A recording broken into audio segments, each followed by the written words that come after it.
Hi guys, my name is Gaurav and you are watching me from New Zealand Wellington. तो आज की इस video में हम लोग बात करने वाले हैं एक बहुत ही स्पेशल गेस्ट से। I hope all of you know her and she is over here to help all the nurses. जिन लोगों को भी आयरलैंड के बारे में जितनी भी क्वेरीज थी तो वो आज उन सभी चीज़ों के बारे में बात करेंगी। सो thank you so much Alisha, आपने इतना टाइम निकाला मेरे चैनल पे आने के लिए, उसके लिए बहुत बहुत धन्यवाद। Thank you, Gaurav, and thanks for having me here on your channel. जैसे कि आप लोगों को पता ही है आजकल चल क्या रहा है, रिक्रूटमेंट जो है वो हर कंट्री में ऐसी सिचुएशन बनी हुई है कि नर्सेज रजिस्ट्रेशन तो ले रही हैं but recruitment is bit more difficult. क्योंकि जिस भी कंट्री के लिए आप देख रहे हो, अगर आप Canada, Australia, New Zealand, UK, Ireland के बारे में देख रहे हो, जिससे भी पूछ रहे हो आप, तो वो आपको यही बता रहे हैं कि रजिस्ट्रेशन तो ले लिया लेकिन रिक्रूटमेंट हो ही नहीं रही, अगर हो रही है तो वहाँ पे बहुत ज़्यादा स्लो हो रही है। तो बहुत सारी अभी मार्केट में अफवाहें चले हुए हैं, नर्सेज मिसगाइड हो रही हैं। तो इन सभी को क्लियर आउट करने के लिए आज हमारे साथ अलीशा है। सबसे पहले हम बात करेंगे कि अगर कोई आयरलैंड को कंसिडर कर रहा है तो उसकी बेसिक रिक्वायरमेंट्स क्या होती है। तो बेसिक रिक्वायरमेंट आपकी ये है कि एक तो आपको या तो जीएनएम या बीएससी एक्सपीरियंस होना चाहिए, और तीसरा रिक्वायरमेंट, अगर आप जीएनएम और बीएससी हो और आप अगर किसी गल्फ कंट्री में काम कर रहे हो, so nowadays they would give you special consideration अगर आपको गल्फ कंट्री का एक्सपीरियंस है। तो ये भी एक क्राइटेरिया थोड़ा सा अब ऐड ऑन हो चुका है। फर्स्ट तो आपको जनरल नर्सिंग या फिर BSc, and then if you have ever worked in Gulf country that would be additional benefit for you. Other than that, अगर हम एक्सपीरियंस की बात करें तो nobody could answer that question so clearly कि आपको 2 years का एक्सपीरियंस चाहिए या 4 year या 6 year, but 2 years plus experience होना चाहिए आपको in a good hospital. And by good hospital I mean hospital आपका एटलीस्ट 200 प्लस बेडेड होना चाहिए। अगर जेसीआई एक्रेडिएटेड है सो बहुत ही अच्छी बात है। तो ये अभी का क्राइटेरिया है, but experience is still questionable क्योंकि वो डिपेंड करता है कि एम्प्लॉयर को कितना एक्सपीरियंस चाहिए। So every employer would ask for different years of experience, but 2 years is minimum experience which you need for Ireland. तो ये अगर आपके पास 2 साल का एक्सपीरियंस है तो भी आप आयरलैंड के लिए एलिजिबल हो, जबकि बहुत सारे लोग ये बोलते हैं कि मिनिमम 5 साल का एक्सपीरियंस हो गया है। तो ऐसी एक्सप्लेन कि वो एम्प्लॉयर टू एम्प्लॉयर मैटर करता है कि कुछ एम्प्लॉयर आपको 2 साल के एक्सपीरियंस के साथ भी हायर कर लेंगे और कुछ एम्प्लॉयर आपको मिनिमम 5 साल का एक्सपीरियंस चाहिए। So for example, just to make things clear, अगर आपको एक प्राइवेट नर्सिंग होम में एक वैकेंसी निकली हुई है, ठीक है, और आपको 2 years का एक्सपीरियंस है और आप अप्लाई करते हो और आपका जो प्रोफाइल है वो बहुत ही क्लीन है, आपने किसी हॉस्पिटल में काम किया है जो 1000 बेडेड है, और आपको एक ही वार्ड का एक्सपीरियंस है जहाँ पे आप मेडिकल सर्जिकल भी देख रहे हो और वहाँ पे आपके पास पैलिएटिव केयर के भी पेशेंट्स हैं, या आपका मतलब जो डिपार्टमेंट है वो काफ़ी ज़्यादा एक्सपैंडेड है और आपका इंटरव्यू भी बहुत अच्छा हुआ है, तो they will choose you over a candidate who is 10 years experience. And the reason behind is आपको अच्छी नॉलेज है, आपके पास चाहे 2 साल का एक्सपीरियंस है पर वो एक्सपीरियंस एक अच्छे हॉस्पिटल में है, उन्हें पता है कि you can manage things better. और तीसरा बेनिफिट जो है कि उनको 10 साल एक्सपीरियंस वाले को ज्यादा सैलरी देनी पड़ेगी क्योंकि यहाँ पे एक्सपीरियंस बेस्ड सैलरी होती है, और 2 साल वाले को कम देनी होगी। So they would definitely choose you over somebody who is 10 years experience. इसलिए कई बार ऐसा होता है कि किसी किसी कैंडिडेट्स को 15 years 17 years का एक्सपीरियंस और उनका सिलेक्शन हो ही नहीं रहा है। I totally agree with you over here because I recently interviewed one of my friend Ankur and he got a job in Australia। तो अंकुर के पास इतना ज़्यादा एक्सपीरियंस नहीं था, लेकिन इंटरव्यू के टाइम पे अंकुर ने एक्सप्लेन किया था कि सबसे ज़्यादा कम एक्सपीरियंस अंकुर के पास ही था। बाकी सारे कैंडिडेट्स ऐसे थे जो 10 और 15 साल का एक्सपीरियंस जिनके पास था। Despite of having more years of experience they didn't hire them. ऐसे कैंडिडेट को चूज किया जिसके पास सबसे कम एक्सपीरियंस था। तो अलीशा जो बोल रही है वो भाई ऑस्ट्रेलिया में भी एप्लीकेबल है। अब बात करते हैं कि इंग्लिश लैंग्वेज प्रोफिशिएंसी का जो एग्जाम है आइल्स या फिर ओईटी, तो उसका क्या स्कोर रहता है? क्या हम उसको जो आयरलैंड की प्रोसेस स्टार्ट होने से पहले वो स्कोर होना चाहिए या फिर वो स्कोर हम बाद में भी सबमिट कर सकते हैं? तो आपके पास वैलिड ओईटी या फिर वैलिड एकेडमिक साइल्स होना चाहिए। अगर आपके पास ओईटी है तो आपको एटलीस्ट 3 मॉड्यूल्स में बी और किसी एक मॉड्यूल में सी प्लस चाहिए। अगर आपके पास एकेडमिक आइल्स है तो सारे मॉड्यूल्स में आपको 7, किसी भी एक मॉड्यूल में 6.5, और वैलिडिटी 2 years है। सो इफ योर ओईटी और IELTS is within 2 years, you are eligible to apply for a decision letter and decision letter valid is 1 year. So दोनों चीज आपकी विद इन आपकी वैलिडिटी में होनी चाहिए, then only you are eligible to apply for interviews. Okay, बिना OET या फिर आइल्स के स्कोर के हम अप्लाई भी नहीं कर सकते।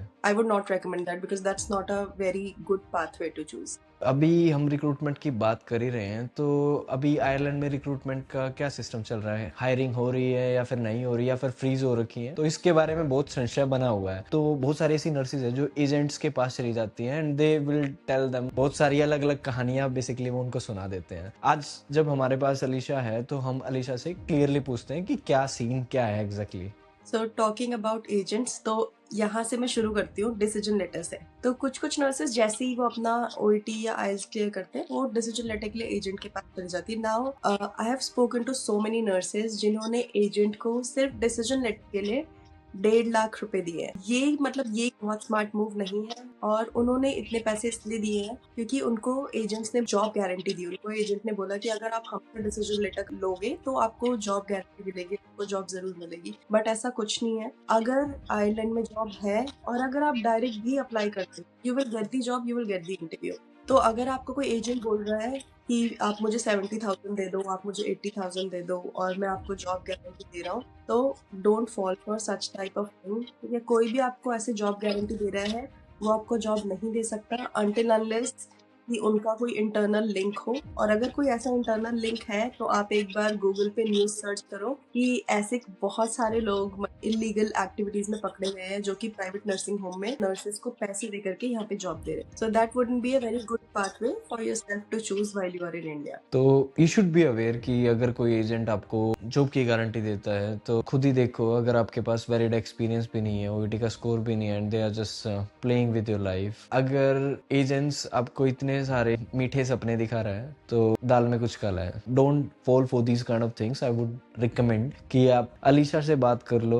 At least she is working in Ireland, she knows things a more better way apart from the agents who are talking to you over here in India. चाहे वो इंडिया के किसी भी कोने में बैठे हो, उनसे ज़्यादा तो उस बंदे को पता होगा ना जो ऑलरेडी आयरलैंड में बैठा है। तो just use your common sense. बाकी यहाँ पे प्रमोशन का कोई चक्कर नहीं है। जहाँ पे आपको जाना हो आप वहाँ पे चले जाओ। It's just nurse to nurse talk, ठीक है? बाकी आपकी मर्जी है। एंड टॉकिंग अबाउट रिक्रूटमेंट, जैसा आपने पूछा कि रिक्रूटमेंट हो रही है या नहीं हो रही है, ठीक है, तो रिक्रूटमेंट हो रही है, बट ऑब्वियसली रिक्रूटमेंट इतनी एक्टिवली नहीं हो रही है जैसे कि पहले होती थी। तो पहले मतलब ऐसा होता था कि अगर आपके पास एक डिसीजन लेटर है तो you will and up getting a job. ठीक है, किसी को जल्दी मिलेगी, किसी को बाद में मिलेगी, पर मिल जाएगी। बट आज की डेट में ऐसा नहीं है बिकॉज रिक्रूटमेंट बहुत ज्यादा स्लो है, स्पेशली अगर आप किसी स्पेशलाइज्ड रोल में हो। जैसे अभी पीछे एंडोस्कोपी नर्स की काफी ज्यादा रिक्रूटमेंट हुई है क्योंकि यहाँ पे कुछ हॉस्पिटल्स ने अपना एंडोस्कोपी डिपार्टमेंट को एक्सपैंड किया है, तो इसलिए वहाँ पे काफी ज्यादा रिक्रूटमेंट हुई। तो वो जो रिक्रूटमेंट पोस्ट थी, मैं काफी टाइम मैंने पोस्ट किया, and they were looking for only 2 years experience,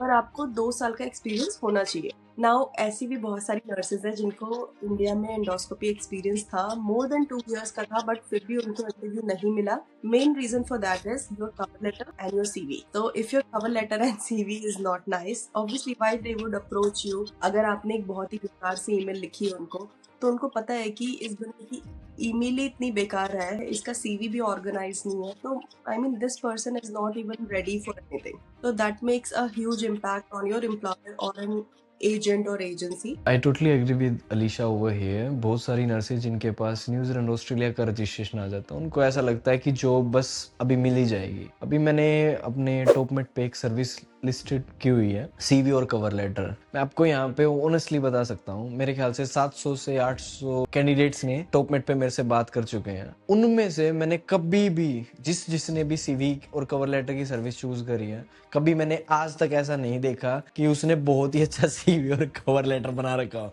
literally इतना पथेटिक इररिलेवेंट चीजें उसमें डाल रखी हैं। तो न्यूजीलैंड, ऑस्ट्रेलिया या फिर European countries, in English speaking countries में जो सीवी और कवर लेटर है वो बहुत ही ज्यादा क्रूशियल रोल प्ले करता है। ये इंडिया नहीं है कि आप किसी साइबर कैफे वाले के पास चले गए, उसने सीवी बना के दे दिया, आपको जॉब मिल गई। ऐसा नहीं होता। हर जॉब, अगर कोई एंडोस्कोपी की जॉब है तो उसका कवर लेटर अलग होगा, अगर कोई ईडी की जॉब है तो उसका कवर लेटर अलग होगा, and because of that particular field आपको अपने सीवी में भी चेंजेस करने पड़ेंगे। अगर आपके पास एंडोस्कोपी का एक्सपीरियंस नहीं भी है, स्टिल अलीशा बता देगी कि फिर भी उन्होंने एंडोस्कोपी के लिए नर्सेस को हायर कर लिया, क्योंकि कवर लेटर और सीवी में आपने कुछ ऐसी चीजें लिखी जिसकी वजह से आपका काम बन गया। ऐसा होता है। ऐसा होता है अगर आपने मतलब उनको कहीं ना कहीं शो किया है कि आपने प्रीवियसली मतलब आपको थोड़ा बहुत टच होना चाहिए उस डिपार्टमेंट का। इंडिया से वो कभी भी ऐसे रिक्रूट नहीं करेंगे अगर जैसे एक एंडोस्कोपी की वैकेंसी है या इमरजेंसी के एक्सपीरियंस की वैकेंसी है और आपको अगर उस डिपार्टमेंट की कोई नॉलेज नहीं, तो इंडिया से तो वो हायर नहीं करेंगे। बट अगर आप ऑलरेडी यहाँ पे हो, क्योंकि बहुत सारी नर्सेज जो ऑलरेडी आयरलैंड में है ये मुझे कॉन्टैक्ट करते हैं कि कैसे हम जॉब स्विच करें, तो अगर आप ऑलरेडी आयरलैंड में और आपके पास अगर एंडोस्कोपी का एक्सपीरियंस नहीं भी है, तब भी वो आपको हायर कर लेंगे अगर आपने अपना सीवी इम्पैक्टफुल बनाया है, अगर आपने एक कवर लेटर बनाया है जो अगर हम यहाँ पे बात कर ही रहे हैं स्पेशलिटीज की, तो मैं आपसे जानना चाहता हूँ कि आयरलैंड में अभी हाल फिलहाल में तो इंडिया में जो हमारे नर्सेज देख रहे हैं, इंडिया, पाकिस्तान, बांग्लादेश, जो हमारी ऑडियंस है, अगर आप उनको ये बता पाओ कि अगर कोई फ्रेशर है तो उसको किस डिपार्टमेंट में काम करना चाहिए, कहाँ पे जो अपॉर्चुनिटीज मिलने के ज्यादा चांसेस है, या फिर कहाँ से वो स्टार्ट करे? एज सच किसी भी आप डिपार्टमेंट से स्टार्ट करो। अगर आपका हॉस्पिटल अच्छा है तो बहुत अच्छी बात है, पर अगर आप एक छोटे हॉस्पिटल में हो तो आप किसी भी डिपार्टमेंट में काम करो, इट्स नॉट वर्थ इट। तो अगर आप एक अच्छे हॉस्पिटल में हो, अगर आपका हॉस्पिटल 200+ बेडेड है, JCI, और आपके हॉस्पिटल का अच्छा नाम है, तो आप थिएटर में शुरू कर सकते हो। नंबर 1 प्रेफरेंस, ठीक है। Second ICU। थर्ड आप कोई भी स्पेशलाइज्ड यूनिट जैसे कि कीमो या फिर पैलिएटिव या कैंसर डे केयर होता है कुछ, तो अगर उसमें अगर आप हो, पर इसमें ये रिस्क रहेगा क्योंकि इन डिपार्टमेंट्स की वैकेंसी बहुत कम निकलती है। बाकी अगर इंटरेस्टेड हो पीडियाट्रिक्स में तो बहुत अच्छी बात है, बट पीडियाट्रिक और कीमो या फिर पैलिएटिव, एंडोस्कोपी, इमरजेंसी, इन सब की वैकेंसीज बहुत कम निकलती है। पर अगर जब भी इनकी वैकेंसीज निकलेगी तो ऑब्वियसली आपको प्रेफरेंस मिलेगी। मोस्टली जो वैकेंसीज निकलती है सबसे पहले तो मेडिकल सर्जिकल वार्ड की निकलती है। I will just add on one important point, अगर आपको मेडिकल सर्जिकल का वार्ड का एक्सपीरियंस है तो you are eligible to apply even in nursing home, but अगर आपको थिएटर या ICU का एक्सपीरियंस है तो आपको प्रेफरेंस नर्सिंग होम में नहीं मिलेगी। तो ये एक प्लस पॉइंट है मेडिकल सर्जिकल वार्ड का। बाकी थिएटर और ICU की वैकेंसीज बहुत ज्यादा निकलती है। The same thing apply over here in New Zealand and Australia too. अगर आपके पास नॉर्मल जनरल नर्सिंग का एक्सपीरियंस है, like medical surgical, as Alisha explain, तो आपको यहाँ पे भी एज केयर सेक्टर में जॉब इजीली मिल जाती है। तो ये बात, अब हमें ये पता चल गया कि आयरलैंड में रिक्रूटमेंट अभी एक्टिव है। सेकंड थिंग, हमें ये पता चल गया कि एजेंट से कैसे बच के रहना है। एंड द थर्ड थिंग, अगर कोई अभी फ्रेशर हमें देख रहा है तो उसके लिए आप क्या सजेस्ट करोगे? Should they just wait for 2 years या फिर उनको गल्फ कंट्रीज में मूव कर जाना चाहिए? क्या ऑप्शन होगा आपकी तरफ से उनके लिए? तो वेरी गुड क्वेश्चन गौरव, क्योंकि जो फ्रेशर्स हैं वो काफ़ी ज़्यादा कंफ्यूज रहते हैं। कितनी भी बार बता लो, पर मुझे लगता है शायद वो एंड तक वीडियोस देखते भी नहीं है, तो इसीलिए because they are just over excited and very much enthusiastic. तो अगर आप एक फ्रेशर हो तो it really depends upon your family financial condition और आपकी फैमिली की जो पर्सनल सराउंडिंग या कंडीशन है उसके ऊपर। My recommendation, if you can afford and if your family और योर पर्सनल लाइफ और your financial life allows you to move to Dubai, Abu Dhabi और कुवैत, देन गो अहेड, क्योंकि वहाँ पे आपको इजीली रिक्रूटमेंट मिल जाएगा। But make sure you are getting into a nice department. अभी मुझसे टॉपमेट पे किसी ने बात की थी जो कि गल्फ कंट्री में है, बट उनका जो डिपार्टमेंट है it's not really a nice department, I mean it's more like a clinic. और उनका जो कॉन्ट्रैक्ट है वो शायद 2 साल का या 3 साल का। उन्होंने बोला कि वो कॉन्ट्रैक्ट ब्रेक नहीं कर सकते, बट वो यहाँ पे आ चुके हैं, क्लिनिक में जॉब कर रहे हैं, शायद उनका OET क्लियर हो गया है। So that person is not eligible to apply anywhere because उसको क्लिनिक का एक्सपीरियंस है। क्लिनिक के एक्सपीरियंस के साथ वो कहाँ जाएंगे? या फिर अगर आपको उन्होंने किसी डेंटल क्लिनिक में डाल दिया तो आप क्या कर सकते हो? आप यूरोप मूव नहीं हो सकते, आप न्यूजीलैंड ऑस्ट्रेलिया कहीं मूव नहीं हो सकते, क्योंकि डेंटल नर्स को हमेशा जब ये लोग सिलेक्शन के लिए क्राइटेरिया होता है तो वो अपनी नर्सेज, आई मीन यूरोपियन या UK ट्रेन नर्सेज को ही वो प्रेफरेंस देते हैं। तो अगर आप ऐसी किसी कंट्री में मूव हो सकते हो, if your financial family conditions allow you, definitely go ahead, directly move to Dubai, Kuwait, Abu Dhabi somewhere and work there. ठीक है, आप वहां से जो पैसा कमाओगे वो अपने ऊपर लगाओ, थोड़ा फैमिली को भेजो, तो आपका क्या होगा, आपके पास एक स्टेबल इनकम हो गई। क्योंकि I can totally understand when you are in India and you are working in a private sector earning only 20,000 to 30,000, it's so difficult to study OET। क्योंकि ओईटी वाले जो टीचर है वही आपसे 25,000 ले जा रहे हैं, 30,000 ले जा रहे हैं, ठीक है। और कोई गारंटी नहीं आप कब पास हो गए, क्योंकि आप पढ़ते रहो, एग्जाम देते रहो, हर एग्जाम आप 35,000 का दे रहे हो। उसके बाद अगर आयरलैंड का अगर आप डिसीजन लेटर प्रोसेस करते हो, उसी में ही आपका कम से कम 50,000 खर्च हो जाता है। तो it's a big expense if you are living in India, but if you are living in Gulf country, if you are working there, तो ये थोड़ा सा आपको अफोर्डेबल हो जाता है ये वाला जो एक्सपेंस है। So if you can move there, आप मूव हो जाओ, अपने ऊपर पैसा लगाओ, वहाँ पे अपना ओईटी क्लियर करो, और फिर आप जब आपको वहाँ पे 2 साल हो जाए, then you start your process of moving to any country, क्योंकि it's not only about experience, it's about your personal exposure. It's very important कि आपको अपना एक पर्सनल एक्सपोजर हो वर्ल्ड का, काम का, वर्क इन्वायरमेंट का, हॉस्पिटल का, when you move to a European country, क्योंकि जब आप यहाँ पे आते हो, even your own people will not help you. तो अगर आप सोच रहे हो कि मैं चली जाती हूँ हॉस्पिटल में और वहाँ पे तो इंडियन नर्सेज होंगी जो मुझे हेल्प कर देंगी, तो ऐसा नहीं है, क्योंकि हॉस्पिटल्स और नर्सिंग होम इतने बिजी होते हैं कि आपको कोई हेल्प नहीं करेगा। सो आपको इतनी कैपेबिलिटी होनी चाहिए, आपको इतनी नॉलेज होनी चाहिए कि आप यहाँ पे जब काम करो तो आप सेफली काम कर सको, आप सेफली प्रैक्टिस कर सको। You should know what you are doing. I totally agree with Alisha. Over time वगैरह यहाँ पे सब कुछ मिलेगा भाई, लेकिन just think about your registration also, कि एक बार अगर आपने कोई भी मिस्टेक की तो they won't think twice, they will straight away take a legal action against you. तो जितने सपने लेके आओगे सारे चूर चूर होने में टाइम नहीं लगेगा। तो अपना बुद्धि को बिल्कुल सेंटर में रख के काम करना, चाहे आप गल्फ कंट्रीज में जा रहे हो या फिर आप यूरोपियन कंट्रीज में या फिर यहाँ पे न्यूजीलैंड ऑस्ट्रेलिया आ रहे हो, तो just think about these kind of things also. Okay, thank you so much Alisa for sharing such a crucial information. Now before wrapping this interview, I would like to know कि जिन लोगों ने भी OET अभी clear किया हुआ है, should they proceed with the Ireland या फिर उनको वेट करना चाहिए? तो अगर आपने ओईटी कर लिया है, ठीक है, और आप अगर अफोर्ड कर सकते हो कम से कम 50,000 INR अपने ऊपर खर्च करने के लिए विदाउट एनी जॉब गारंटी, तो I would say you can go for it, क्योंकि अराउंड 40 to 50,000 आपका खर्च हो जाएगा डिसीजन लेटर लेने में, if you have already cleared your OET or IELTS। पर अगर आपने OET IELTS नहीं किया है, so look for job market according to your experience and according to your profile। पहले आप देखो कि आपका प्रोफाइल किस कंट्री में बेस्ट सूटेड है, और फिर आप प्रोसेस करो, या फिर आप IELTS और OET दो। जैसे आपको पता ही होगा गौरव की न्यूजीलैंड, UK, किसी भी यूरोपियन या फिर इंग्लिश स्पीकिंग कंट्री में इस टाइम पे दिसंबर जनवरी में रिक्रूटमेंट नहीं होते हैं, हर चीज स्लो हो जाती है because of Christmas season and holidays everything. तो जो भी अब रिक्रूटमेंट है वो जनवरी एंड वीक से ही शुरू होगा। If you want to give it a try, if you have 2 years experience, if you have valid OET और IELTS, you should give it a try if you can afford it। but if you can't afford it, please look for your profile कि आपका profile किस country में ज़्यादा suit कर रहा है और उस कंट्री के लिए आप अप्लाई करें।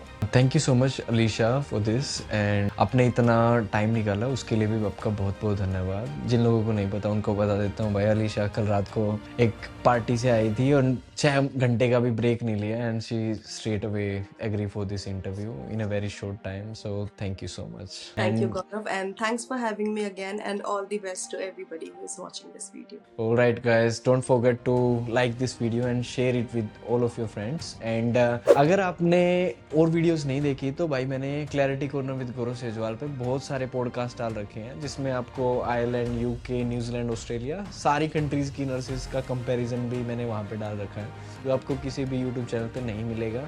यहाँ पे इंडियन नर्सेज की बात हो रही है, ठीक है, तो उसको जाके देख लो। And if you have any doubts regarding Ireland, you can check out Alisha's channel, मैंने लिंक बायो में डाल रखा है, और अलीशा का जो इंस्टाग्राम हैंडल है वो भी आपको यहाँ पे मिल जाएगा। और अगर आपको न्यूजीलैंड या फिर ऑस्ट्रेलिया के रिगार्डिंग कोई डाउट है, you can contact me. Thank you, have a nice day, bye.